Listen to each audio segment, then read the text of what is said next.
Assalamualaikum warahmatullahi wabarakatuh. Perkenalkan, nama saya Firliana Putri Fatmawati.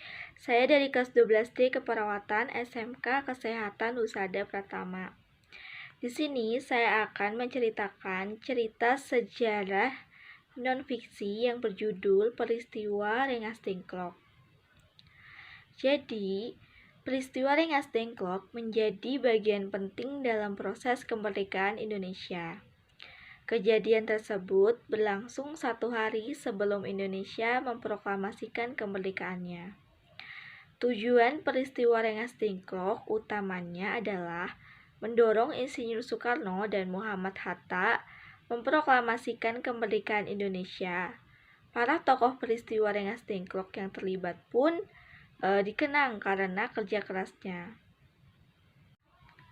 Peristiwa Rengas Dengklok diawali ketidaksabaran para pejuang muda yang tergabung dalam gerakan bawah tanah akan kemerdekaan Indonesia.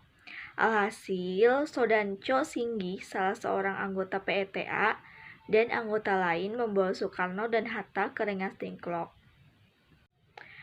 Tujuan membawa keduanya ke Rengas Dengklok agar Soekarno dan Hatta tidak terpengaruh oleh Jepang. Caranya, mereka meyakinkan kembali bahwa Jepang telah menyerah dan para pejuang akan melawan apapun resikonya. Tak hanya berdua, Soekarno kala itu juga dibawa bersama sang istri, Ibu Fatmawati, dan anaknya yang bernama Guntur. Hasil peristiwa Rengas Dengklok pun mereka setuju untuk melakukan proklamasi kemerdekaan.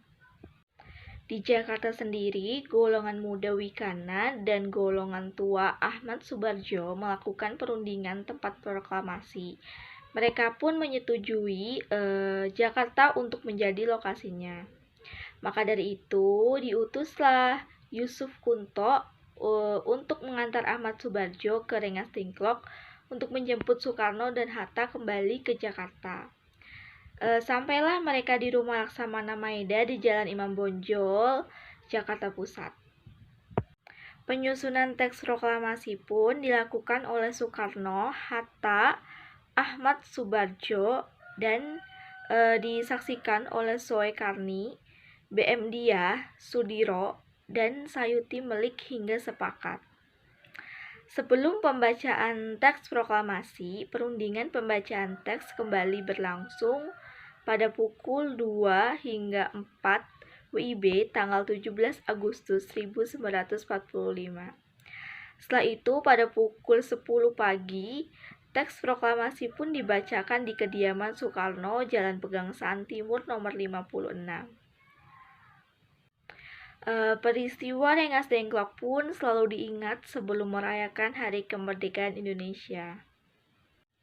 Latar belakang dari peristiwa Rengas Dengklok adalah jadi pada waktu itu Soekarno dan Muhammad Hatta, tokoh-tokoh menginginkan agar proklamasi dilakukan melalui PPKI.